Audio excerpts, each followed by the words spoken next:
Students, आज हम जानेंगे 1929 में आए आर्थिक महामंदी के बारे में और जानेंगे कि किस प्रकार से इस आर्थिक महामंदी ने अलग अलग देशों को प्रभावित किया। न सिर्फ अलग अलग देशों को वरन बल्कि विश्व को भी प्रभावित किया और किस प्रकार से प्रभावित किया, इसको जानने की कोशिश करेंगे हम इस वीडियो में। बीए थर्ड ईयर प्रोग्राम के लिए ये बहुत ही इंपॉर्टेंट क्वेश्चन है, ये लगातार पूछा जाने वाला क्वेश्चन है। तो हम एक वीडियो में आज जानने की कोशिश करेंगे कि 1929 की आर्थिक महामंदी क्या थी, विश्व की आर्थिक महामंदी क्या थी, और इसको जानने के बाद हम समझ सकेंगे कि विश्व ने कितनी मार झेली है अर्थव्यवस्था को लेकर 1930 के दशक में। जानेंगे इसके शुरुआती कारणों के बारे में और जानेंगे इस संपूर्ण त्रासदी के बारे में। तो शुरू करते हैं ये वीडियो और पॉइंट वाइज जानते हैं, चरणों में जानेंगे हम कि किस प्रकार से आर्थिक महामंदी हावी होती चली गई 1918 के बाद। तो शुरू करते हैं वीडियो। आशा करता हूँ कि ये वीडियो आपको पसंद आएगा। ये वीडियो अगर आपको पसंद आए तो लाइक और सब्सक्राइब ज़रूर कीजिएगा। ये फर्स्ट टाइम मैं किसी वीडियो में ये चीज़ कह रहा हूँ, ये बात कह रहा हूँ। तो अगर आपको वीडियो पसंद आता है तो आप सब्सक्राइब ज़रूर करें। तो शुरू करते हैं ये वीडियो और जानते हैं आर्थिक महामंदी 1929। वीडियो को आगे बढ़ाते हैं और जानते हैं महामंदी के कारण के बारे में। महामंदी का कारण अथवा आर्थिक मंदी का कारण दोनों हम कह सकते हैं, एक ही शब्द है और एक ही सेंस को ये निरूपित करते हैं। तो आर्थिक महामंदी के अगर हम काल की बात करें तो 1919 से 1932 तक का जो समय है उसे आर्थिक महामंदी का काल माना जाता है। प्राथमिक कारणों की बात करें तो प्राथमिक कारणों में प्रथम विश्व युद्ध इसका प्रथम कारण है, जिसकी वजह से आर्थिक महामंदी जो है इसका विस्तार हुआ, ये फैला। परिणाम स्वरूप बेरोजगारी, लोगों को काम मिलना मुश्किल हो गया, लोगों को अपने जीवन यापन करने के लिए भी जो है रोज़गार नहीं मिल रहा था, न्यूनतम रोज़गार भी नहीं मिला। दरों में, वस्तुओं के दरों में वृद्धि होने लगी। हम कह सकते हैं कि बैंकों का पतन हुआ, जो आर्थिक संस्था होती है उसका पतन हो गया। उत्पादन में कमी आई, चूँकि औद्योगिक क्रांति का समय था, लेकिन एक देश का दूसरे देश के साथ जैसे ही संपर्क टूटा, उत्पादन में कमी आई। वस्तुएं नहीं मिलने की वजह से उत्पादन नहीं हो पाया और इसके साथ साथ व्यावसायिक बंदी भी शुरू हो गई, व्यापारिक बंदी भी शुरू हो गई। व्यापार भी होना बंद हो गया एक देश का दूसरे देश के साथ। तो इस महामंदी को तीन अवस्थाओं में बांटकर जानने की हम कोशिश करेंगे। इस कालखंड को तीन अवस्थाओं में बांटकर हम जानने की कोशिश करेंगे। सबसे प्रथम जो काल है वो है 1919 से 1923 का, प्रथम विश्व युद्ध के ठीक बाद। उसके बाद द्वितीय 1924 से 1929 तक का, जिसमें हम कह सकते हैं कि ये समय थोड़ा सा स्थिर रहा। और तृतीय है 1929 से 1932, ये वो समय है जब आर्थिक महामंदी अपने चरम सीमा पर थी। तात्कालिक कारणों की बात करें हम तो अमेरिका के शेयर बाज़ार में गिरावट, वॉल स्ट्रीट, आपने नाम सुना होगा, अमेरिका का शेयर बाज़ार है वॉल स्ट्रीट, और वहाँ पर गिरावट की वजह से भी आर्थिक महामंदी शुरू हो गई। बहुत सारे देश निर्भर थे अमेरिका पर, अमेरिका की राशि पर, अमेरिका के ऋण पर। वो मिलना बंद हो गया, अमेरिका ने ऋण देना बंद कर दिया, जिसकी वजह से कहीं ना कहीं उन देशों में आर्थिक संकट शुरू हो गया और यही महामंदी एक विकराल रूप बनकर सामने आया 1929 में। तो 29 अक्टूबर 1929, अगर हम शुरुआती सालों की बात करें इसके, तो महामंदी का इतना गहरा असर देखने को नहीं मिला। लेकिन अंतिम के आपको महीनों में, वर्ष के 29 अक्टूबर जैसा लिखा हुआ है, यहाँ पर महामंदी जो है बहुत ही तेज़ी से फैला और इसका एक निश्चित तिथि भी इसकी दी गई है 29 अक्टूबर 1929, चूँकि ये उस दिन मंगलवार था और इस वजह से इसे ब्लैक ट्यूसडे के नाम से भी जाना जाता है। हम कह सकते हैं कि इस महामंदी के कारण संपूर्ण विश्व की आर्थिक गतिविधि खत्म हो गई। आर्थिक गतिविधि में हम लिख सकते हैं औद्योगिकरण लगभग खत्म हो गया, व्यापार एक देश का दूसरे देश के साथ खत्म हो गया, पूंजी का आदान प्रदान जो हम कैश फ्लो कहते हैं, पूंजी का प्रवाह बंद हो गया, और पूंजी के दरों में भी कमी आई। तो इसकी वजह से कहीं ना कहीं महामंदी जो है वो एकदम चरम सीमा पर पहुंच गई। तो हम जानते हैं महामंदी के कुछ और कारणों के बारे में और जानेंगे कि किस प्रकार से महामंदी 1929 में संपूर्ण विश्व पर हावी रहा। जैसा कि मैंने आपको बताया कि महामंदी का जो काल है वो 1919 से 1932 तक का रहा। इन कालों को, इन समय कालों को 3 खंडों में बांटकर, 3 चरणों में बांटकर आपको बताने की कोशिश करूंगा मैं, और इन तीनों चरणों को समझाकर इस महामंदी के कारणों के बारे में आपको अवगत करवाऊंगा। तो प्रथम चरण की अगर हम बात करें तो जानते हैं प्रथम चरण में कौन कौन सी ऐसी घटनाएं थी घटी जिसकी वजह से महामंदी का दौर शुरू हुआ। तो 1914 से 1918, जैसा कि हमें पता है कि प्रथम विश्व युद्ध का समय था और जर्मनी को सीधा सीधा इस युद्ध का जिम्मेवार माना गया। जर्मनी को सीधे तौर पर बाकी देशों ने कह दिया कि इस युद्ध के जिम्मेवार आप ही हो। ब्रिटेन और फ्रांस का काफ़ी सख्त रवैया जर्मनी की तरफ देखने को मिला। बाकी अन्य देशों का भी जो बिल्कुल संसाधन विहीन हो गए थे, उन देशों ने भी जर्मनी को इसका जिम्मेवार माना और जर्मनी पर लगभग 500 करोड़ डॉलर का जुर्माना रखा गया, जिसे बाद में बदलकर उन्हीं के करेंसी के अनुसार कर दिया गया। ये हम जानेंगे कि कौन से समझौते के तहत किया गया था। लगभग 1860 करोड़ मार्क जो है एक धनराशि थी जो जुर्माने के तौर पर जर्मनी को देना था। संपूर्ण संसाधन, जर्मनी के संपूर्ण संसाधन एवं क्षेत्र मित्र राष्ट्रों के अधीन हो गया। ब्रिटेन और फ्रांस ने अधिकार कर लिया। जर्मनी के जितने भी संसाधन सहित जितने भी संसाधन वाले क्षेत्र थे, चाहे वो कोयला भंडार हो, चाहे वो लौह भंडार वाला क्षेत्र हो, सभी पर मित्र राष्ट्रों का कब्जा हो गया, सभी पर मित्र राष्ट्रों का जो है आधिपत्य हो गया। बात करें एक बहुत ही इम्पॉर्टेंट जगह की, रूड़, जहाँ पर जो नमक उत्पादन केंद्र था वहाँ का, रूड़ पर बेल्जियम का अधिकार हो गया। तो देखा जाए तो जर्मनी का लगभग जितने भी आर्थिक गतिविधि वाले जो जगह थे वो छिन चुके थे जर्मनी से, चाहे वो ब्रिटेन और फ्रांस द्वारा लिया गया क्षेत्र हो या फिर बेल्जियम द्वारा जो रूड़ का इलाका है। मुद्रा पतन एवं आर्थिक संकट की शुरुआत हो गई। इसकी वजह से चूँकि अर्थव्यवस्था जर्मनी की गिरने लगी, जर्मनी की जो मुद्रा है उसका दर गिरने लगा डॉलर के हिसाब से, और मुद्रा का जो पतन है और ये आर्थिक संकट के रूप में आया। वे देश जो जर्मनी की मुद्रा को अपनाए हुए थे या वे देश जो जर्मनी की मुद्रा पर आश्रित थे, लगभग वहाँ भी महामंदी शुरू हो गई, लगभग, क्योंकि उनके भी मुद्रा का पतन होना शुरू हो गया था। सिर्फ जर्मनी ही प्रभावित नहीं हुआ उससे, उनके साथ जुड़े हुए अन्य देश भी इसके पतन से अन्य देश भी प्रभावित हुए, इस मुद्रा के पतन से अन्य देश भी प्रभावित हुए और जर्मनी के पतन से भी। जर्मनी ने फ्रांस से कोयला लेना बंद कर दिया। अब यहाँ पर एक टॉपिक मैंने लिखा है, जर्मनी ने फ्रांस से कोयला लेना बंद कर दिया।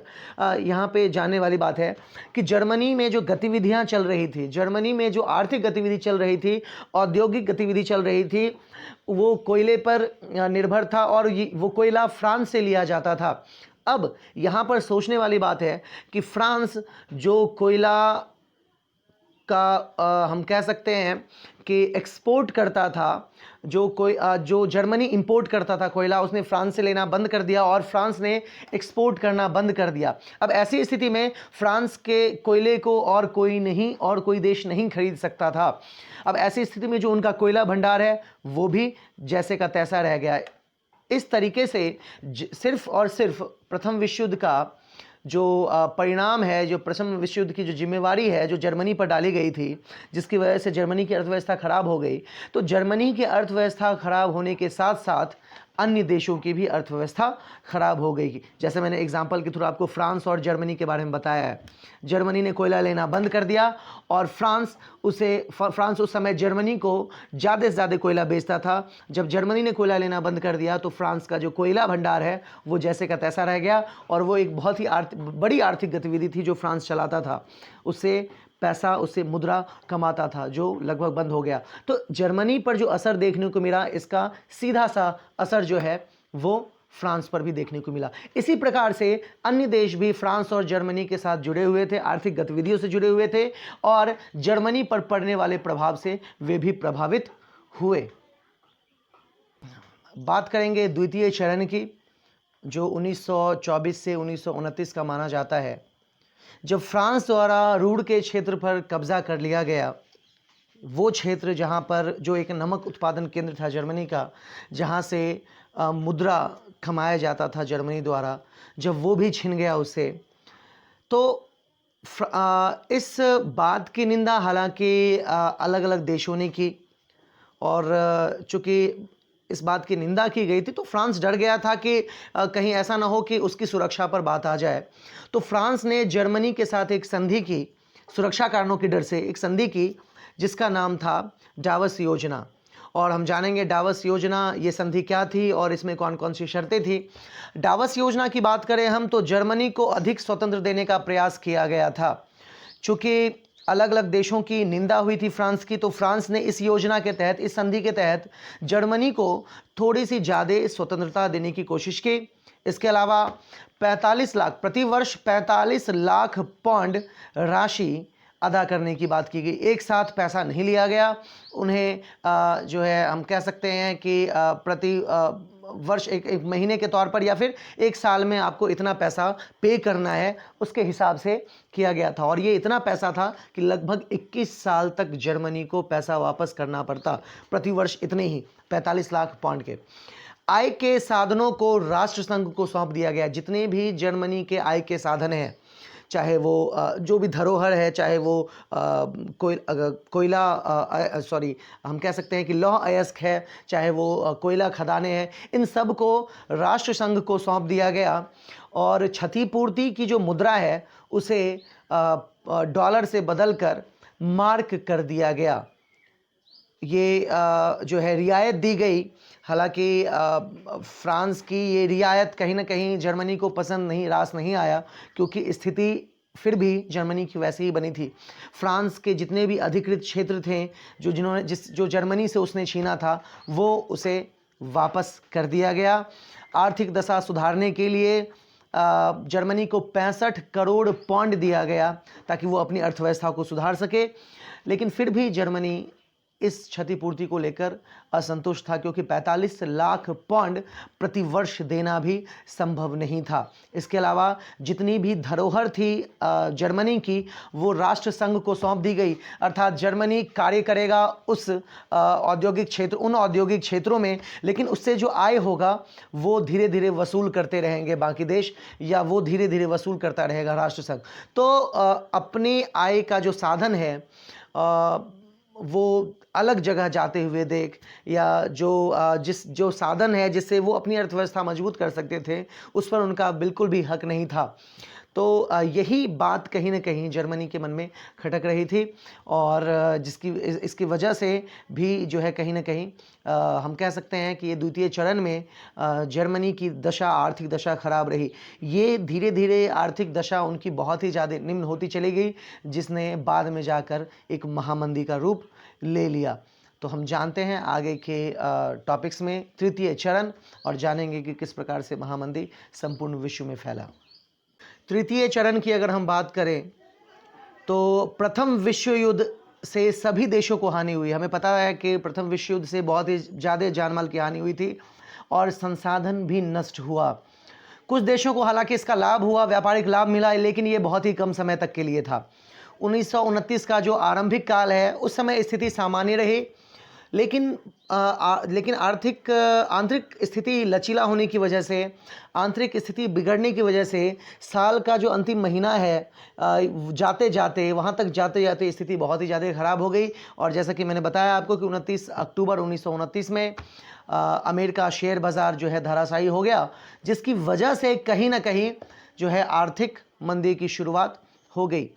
हालांकि 1929 में आर्थिक, अगर शुरुआत की दौर की बात करें तो आर्थिक संकट इतना जो है व्याप्त नहीं था, इतना ज़्यादा भयावह नहीं था, लेकिन साल के अंतिम महीने तक होते होते इसने एक बहुत ही भयावह रूप ले लिया।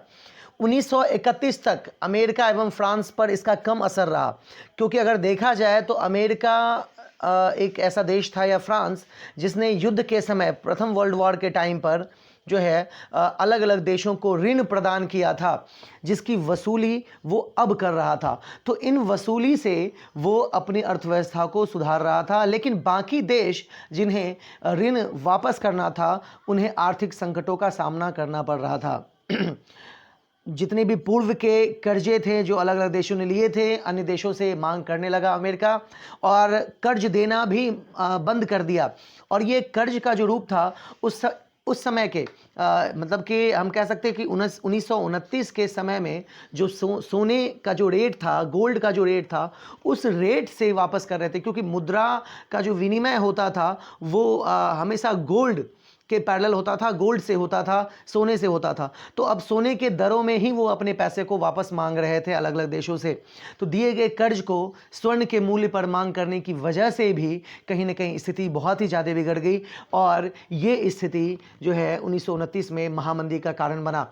तो महामंदी का जो कारण है, हम कह सकते हैं कि अमेरिका द्वारा जो वापस कर्ज की मांग की गई, जर्मनी द्वारा, हालांकि बाद में जाकर जर्मनी ने 1931-32 तक आते आते जर्मनी ने हर कर्ज देने से मना कर दिया, किसी भी प्रकार का कर्ज देने से मना कर दिया। जो हम कह सकते हैं कि द्वितीय विश्व युद्ध की शुरुआत थी, द्वितीय विश्व युद्ध की एक नींव थी, जो जर्मनी का जो मनाही थी या जो विरोध था, वो द्वितीय विश्व युद्ध की तरफ आगे बढ़ रहा था। लेकिन हम बात कर रहे हैं 1929 के। तो ये जो मूल्य है, स्वर्ण मूल्य है, या फिर अमेरिका द्वारा जो कर्ज की मांग है, अपने दिए गए कर्ज को वापस मांगने की जो कवायद है, वो कहीं ना कहीं जो है इस तृतीय चरण में आर्थिक महामंदी का सबसे बड़ा कारण बनकर सामने आया। तो जानते हैं कुछ और अन्य कारणों के बारे में भी कि किन कारणों से महामंदी पूरे विश्व में व्याप्त हुआ। जानते हैं आगे महामंदी के और कारणों के बारे में, और जानेंगे कि किस प्रकार से महामंदी और ज़्यादा व्याप्त हुआ अलग अलग देशों में या पूरे विश्व भर में। हम जानते हैं कि देशों में सोने की कमी थी, अलग अलग देशों में सोने की कमी थी, और सोने की कमी की वजह से वस्तुओं के मूल्यों में गिरावट हो रहा था। अब वस्तुओं के मूल्यों में जो देश व्यापार कर रहे थे, जो देश निर्यात कर रहे थे, अपने वस्तुओं को जिस दाम में बेच रहे थे, अब कोई भी उस रेट में खरीदने के लिए तैयार नहीं था। तो लगभग जो लागत थी देश की, वो भी बेकार जा रही थी। अंतर्राष्ट्रीय व्यापार बंद हो गया। अंतर्राष्ट्रीय व्यापार बंद होने से जो दो देश या अन्य देश आपस में जुड़े हुए थे व्यापारिक गतिविधियों से, वो खत्म हो गया, आय का साधन खत्म हो गया, और जिसकी वजह से महामंदी जो है उसकी सीमा जो है और ज़्यादा बढ़ती चली गई। औद्योगिक एवं कृषि उत्पादन बेकार हो गए। औद्योगिकरण के द्वारा या औद्योगिक वस्तुओं के निर्माण के बाद, चूंकि इसकी डिमांड कम हो गई मार्केट में, कोई भी देश दूसरे देश से वस्तुएं नहीं खरीद रहा था, क्योंकि सभी देशों ने एक नीति अपनाई थी कि हम आत्मनिर्भर हो जाएंगे, लेकिन ये विफल हो गया। बात करें कृषि उत्पादन की, तो कृषि उत्पादन भी लगभग बेकार हो गया। उस समय एक व्यवस्था लागू की गई थी, कॉर्न लॉ, जिसके तहत ये तय किया गया था अलग अलग देशों द्वारा कि अपने ही देश के अंदर कृषि को बढ़ावा दिया जाएगा। लेकिन कृषि के बढ़ावा देने से उन्हें ये नहीं पता था कि जो ज़मीन पर इसका प्रेशर पड़ेगा, और कहीं ना कहीं इसकी वजह से जो ज़मीन की उर्वर शक्ति है वो नष्ट हो गई, और जिसके कारण उत्पादन इतना नहीं हो पाया, लेकिन डिमांड उतना ही रहा।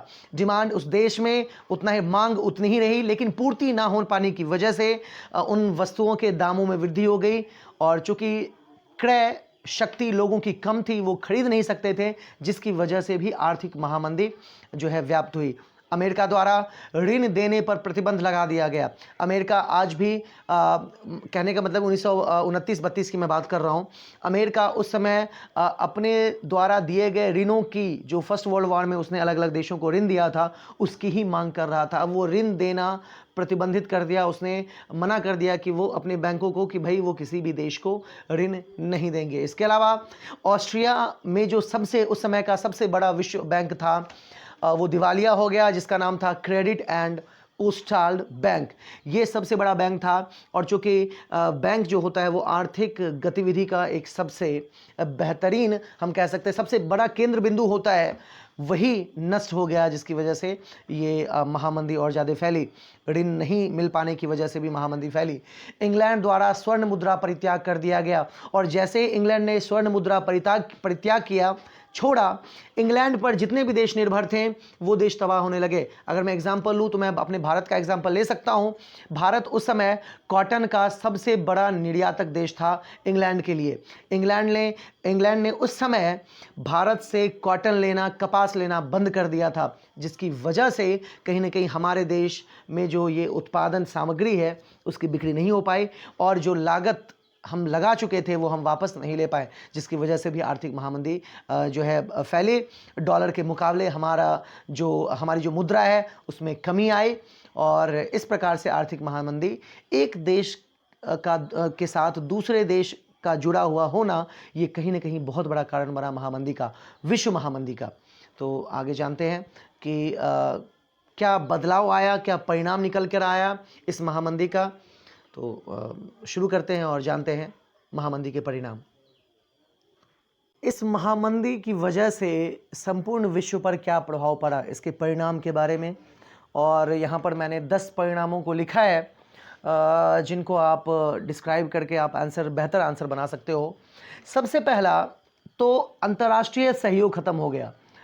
आर्थिक महामंदी की वजह से अंतर्राष्ट्रीय सहयोग खत्म हो गया। इसका बड़ा एग्जाम्पल है कि अमेरिका ने किसी भी प्रकार की सहायता देने से मना कर दिया अन्य देशों को, किसी भी प्रकार का ऋण देने से मना कर दिया अन्य देशों को। इस वजह से भी महामंदी फैली थी। तो एक देश का दूसरे देश को सहयोग देना लगभग बंद हो गया, जिसकी वजह से आर्थिक महामंदी अपने चरम सीमा पर पहुंच गई और इसने एक विकराल रूप धारण कर लिया। इसके अलावा आर्थिक राष्ट्रवाद, हम जानते हैं राष्ट्रवाद का क्या मतलब होता है। राष्ट्रवाद का अर्थ होता है अपने देश के प्रति सम्मान, अपने देश की भलाई सोचना। लेकिन यहाँ पर है आर्थिक राष्ट्रवाद, अर्थात सभी देशों ने ये तय कर लिया कि हम आत्मनिर्भर होंगे। सभी देशों ने ये तय कर लिया कि आर्थिक गतिविधि अपने ही देश के अंदर करेंगे, और अपने देश के अंदर होने वाले आर्थिक गतिविधि से ही अपने देश के लोगों के लिए जो भी आवश्यक वस्तुएं हैं उसकी पूर्ति हम करेंगे। अन्य देशों के साथ न ही जुड़ेंगे, न ही उनके साथ व्यापार करेंगे, न ही किसी प्रकार का संबंध रखेंगे। तो ये कहीं ना कहीं एक बहुत बड़ा कारण बन गया, बहुत बड़ा प्रभाव देखने को मिला इस आर्थिक महामंदी का। इसके अलावा यूरोपीय राजनीति से अमेरिका बिल्कुल ही अलग हो गया। चूँकि पूंजीवादी व्यवस्था थी और पूंजीवादी व्यवस्था का लगभग अंत हो गया था, तो साम्यवादी की तरफ लोगों का झुकाव बढ़ा। सैन्यवाद का उदय हुआ। हम कह सकते हैं सुरक्षा के दृष्टिकोण से भी चूंकि एक दूसरे के साथ संपर्क टूट गया, तो हो सकता था कि संसाधनों की इच्छा में या संसाधनों को पाने के लिए एक देश दूसरे देश पर आक्रमण कर सकता था।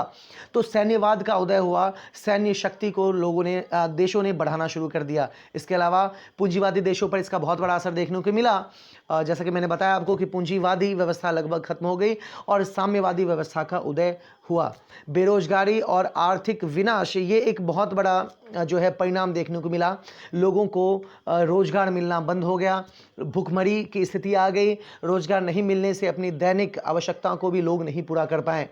इसके अलावा वस्तुओं के दामों में वृद्धि होने की वजह से भी कहीं ना कहीं उनके पास चूँकि क्रय शक्ति नहीं थी लोगों के पास इतनी, इस वजह से वो वस्तुएं खरीद नहीं पाए, जिसकी वजह से बेरोजगारी या फिर हम कह सकते हैं कि आर्थिक जो है मंदी का दौर जो है वो शुरू हुआ। इसके अलावा हथियारों की होड़, चूँकि सैन्यवाद की शुरुआत हुई तो सैन्यवाद बिल्कुल आश्रित होता है हथियारों पर, इस वजह से हथियारों की होड़ भी शुरू हुई और ये एक बहुत ही बड़ा प्रभाव देखने को मिला। हथियारों की तस्करी देखने को मिली, जो एक इलीगल जो काम है वो भी देशों में बढ़ा।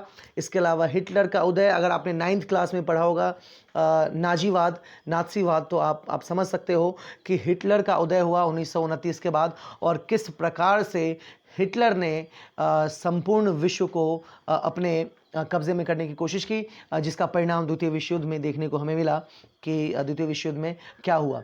तो हिटलर का उदय हुआ, उसकी सोच अपनी संस्कृति को बढ़ाना, अपने देश की अर्थव्यवस्था को बढ़ाना, उसके लिए वो कुछ भी कर सकता था। तो हिटलर के उदय के अलावा जापान का भी उदय हुआ। हिदेकी तोजो एक जो है हम कह सकते हैं कि योद्धा, जिन्होंने जैसे हमारे जर्मनी में हम कह सकते हैं कि हिटलर थे, उसी प्रकार से जापान में हिदेकी तोजो नामक एक व्यक्ति थे, जिन्होंने चीन में जाकर और चीन के आंतरिक जितने भी संसाधन वाले क्षेत्र थे उन पर कब्जा करना शुरू कर दिया। तो जापान का भी उदय हुआ और हम सभी जानते हैं कि 1929 से लेकर 1945 तक, जब तक जापान पर एटम बम नहीं गिराया गया था, जापान कितना शक्तिशाली था और अपने आप को शक्तिशाली बनाने की कोशिश कर रहा था।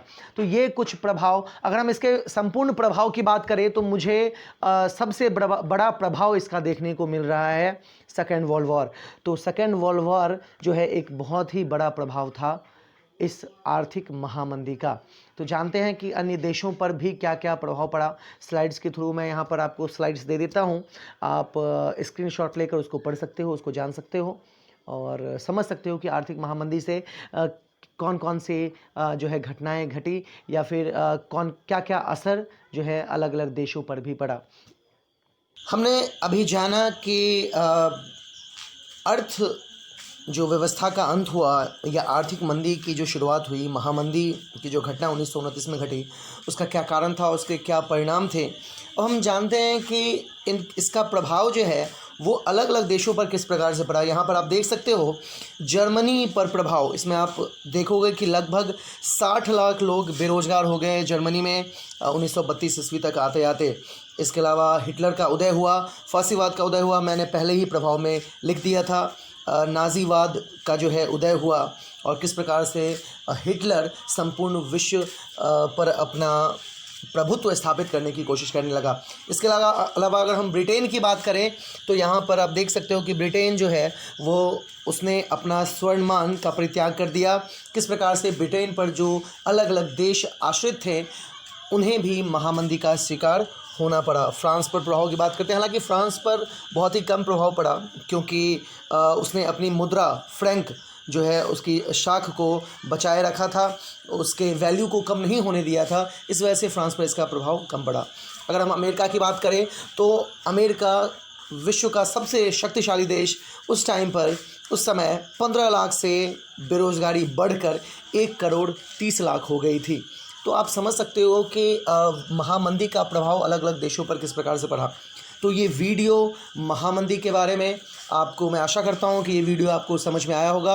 अगर आपको पसंद आया वीडियो तो आप लाइक और सब्सक्राइब ज़रूर करें, इसे शेयर करें ताकि अन्य लोगों तक भी इसकी पहुँच बने। तो इसके साथ ही अलविदा, इसके साथ ही बहुत बहुत धन्यवाद आप लोगों को ये वीडियो देखने के लिए और मैं आगे इसी तरह के वीडियो बनाता रहूँगा और आप तक जानकारी पहुँचाता रहूँगा। Thank you.